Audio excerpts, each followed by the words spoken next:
Hello guys, तो कैसे हैं आप सब। तो आज जो मैं मूवी एक्सप्लेन करने जा रही हूँ बहुत ही इंटरेस्टिंग है। तो मूवी स्टार्ट जहाँ पर हम एडम को देखते हैं जो कि बेहोशी की हालत में जागता है और ख़ुद को एक टब में पाता है। वो खुद को इस टब में देख कर बहुत हैरान होता है। वो फटाफट उससे निकलता है जिसकी वजह से उसके पाँव में बार टब का प्लग फंसता है और वो निकल जाता है और उसमें एक लिक्विड और एक की जो होती है वो बह जाती है।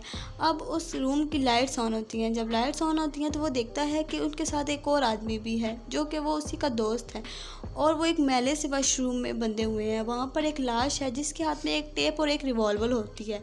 वो उन दोनों की बिल्कुल भी याद नहीं होता कि वो यहाँ पर कैसे पहुँचे। तभी उन्हें एक बुलेट मिलती है और एक टेप मिलती है और एक की मिलती है जिससे वो जंजीर का लॉक खोलने लगते हैं। लेकिन क्योंकि वो दोनों एक बहुत लंबी जंजीर के साथ बंधे हुए थे, अब डॉक्टर लॉरियन उससे वो टेप लेने लगता है और वो दोनों एक दूसरे की टेप को सुनने लगते हैं जिसमें बहुत अजीब सी आवाज़ थी किसी आदमी की जो बता रहा था कि इसने बहुत से लोगों की ज़िंदगी को तबाह किया है सीक्रेटली रिकॉर्ड करके, और आज ये तुम लोगों को एक मौका देता है। अगर तुम लोग यहाँ से सरवाइव कर गए तो आप लोग यहाँ से बच सकते हो, नहीं तो यहाँ पे भूख और प्यास की वजह से तुम लोगों की मौत भी हो सकती है। और दूसरी तरफ अब डॉक्टर लॉरेंस अपनी टेप लगा कर सुनने लगते हैं जहाँ पर वो आदमी कह रहा होता है कि इसने कभी अपनी ज़िंदगी को अहमियत नहीं दी और इसने डॉक्टर होने की वजह से सबको हमेशा मौत की खबर दी। और कैसे ही होगा जब ये खुद मौत की हालत में होगा। और अगर तुम अपनी बच्ची और अपनी बीवी को ज़िंदा देखना चाहते हो तुमको एडम को 6 बजे से पहले मारना होगा। अपने टास्क को पूरा करने के लिए इस वॉशरूम में हर जगह क्लूज़ छुपे हुए हैं और तुम्हें उन क्लूज़ को समझना होगा। अब वो क्लूज़ को समझने के लिए दोबारा से उस टेप को लगाता है और सुनने लगता है जहाँ पर वॉइस थी कि फॉलो योर हार्ट, और वहाँ पर वो देखता है कि एक हार्ट का नहीं। और अब एडम उसको देखने लगता है जिसमें थी 2 आरियाँ और डॉक्टर लॉरियन की खींची हुई कुछ पिक्चर्स थी, लेकिन वो उस पिक्चर्स के बारे में उसको नहीं बताता। अब वो दोनों उस आरी की मदद से चेन को काटने लगते हैं लेकिन उसमें नाकाम रहते हैं। अब एडम को बहुत गुस्सा आता है, वो उस आरी को ज़ोर से फेंकता है जिससे वो मिरर टूट जाता है। अब उन्हें समझ आती है कि ये आरी चेन काटने के लिए नहीं बल्कि हमारे पैर काटने के लिए है, और इन्हें समझ आता है कि ये इनके लिए एक टास्क है कि ये अपने पैर की कुर्बानी खुद दे सकते हैं या नहीं।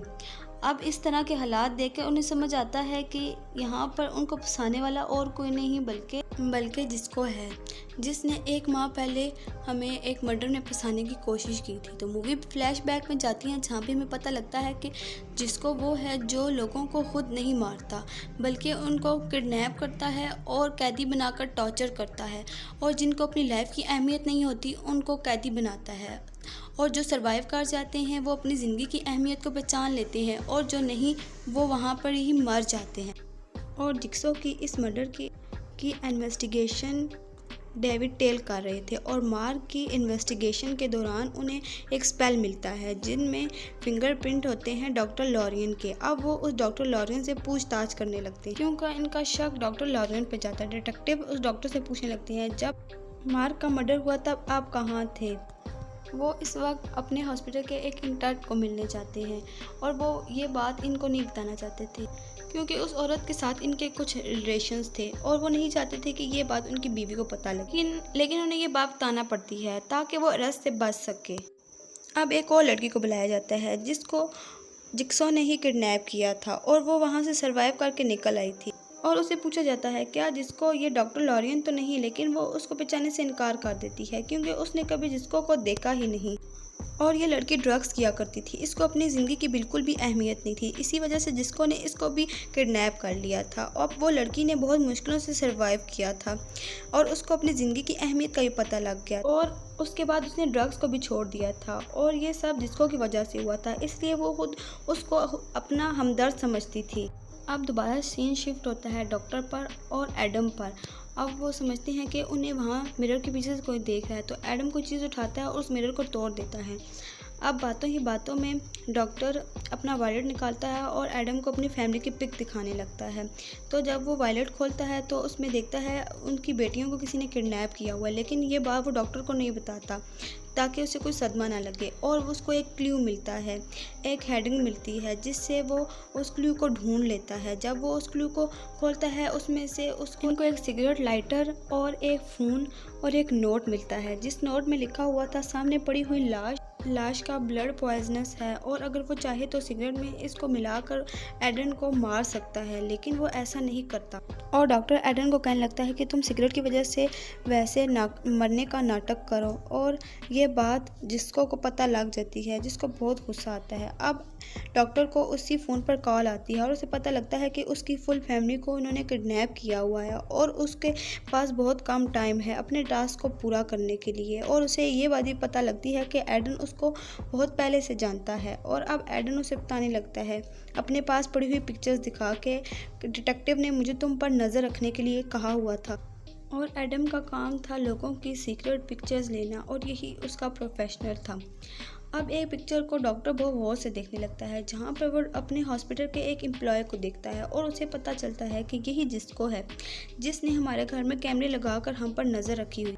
जब तक वो ये बात समझ रहा था तब तक पूरे 6 हो चुके थे और उसने अपना टास्क कंप्लीट नहीं किया था। अब उसको दोबारा कॉल आती है, जहाँ पर वो देखता है कि जिसको उसको बताता है कि अब तुम्हारा टाइम पूरा हो चुका है और अब तुम्हारी फैमिली नहीं बच सकती। और उसको गन और बुलेट की चलने की आवाज़ आती है, जिससे वो बहुत घबरा जाता है और डर जाता है और वो फटाफट अपना टास्क पूरा करने लगता है। वो उस आरी से अपने पाँव को काटने लगता है और उस गन तक पहुंच जाता है और एडन पर गोलियां चला देता है, जिसकी वजह से वो बहुत ज़ख्मी हो जाता है। और दूसरी तरफ जिसको को हम देखते हैं, जो डॉक्टर की फैमिली को आरी से काट रहा था, लेकिन सही टाइम पर डिटेक्टिव आ जाता है और उनको बचा लेता है। और जिसको किसी न किसी तरीके से अपनी जान बचा कर वहाँ से भाग जाता है और वहाँ पे पहुँचता है जहाँ पर डॉक्टर और एडन थे। और डिटेक्टिव को देखते हैं, वो भी वहाँ पर उसके पीछे पीछे पहुँच जाता है और जिसको को मारने की कोशिश करता है, लेकिन वहाँ पर वो खुद ही मार जाता है।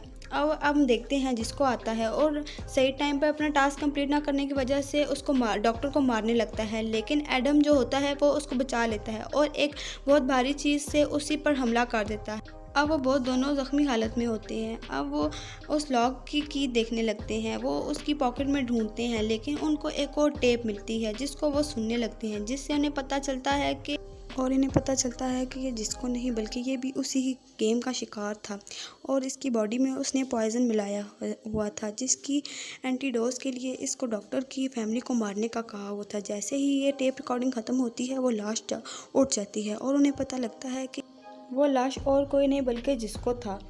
और डॉक्टर और एडन तो उसको देखकर बहुत ज़्यादा हैरान हो जाते हैं और जिसको खुद एक लाश बनकर पूरे ऑपरेशन को मॉनिटर कर रहा था। इसके बाद हमें पता लगता और मूवी के फ्लैशबैक में दिखाया जाता है कि जिसको और कोई नहीं बल्कि वही था जो डॉक्टर लॉरेंस से अपने कैंसर की ट्रीटमेंट ले रहा था। और वो एडम को बताता है कि इस जंजीर की चाबी हमेशा से उस बार टब में थी। और फिर एडन को याद आता है कि जो नीले रंग की चाबी पानी में बह गई थी वही इसकी जंजीर की चाबी थी। और वो उसको एडन गन उठाता है और जिसको को शूट करने ही वाला था, लेकिन वो उसको बिजली की झटके देता है और वहाँ पे मरने के लिए छोड़ देता है और उस रूम का दरवाज़ा बंद करके वहाँ से चला जाता है। और यहाँ पर ये मूवी एंड होती है। तो कैसी लगी आपको ये मूवी अच्छी लगी हो तो मेरे चैनल को सब्सक्राइब करें।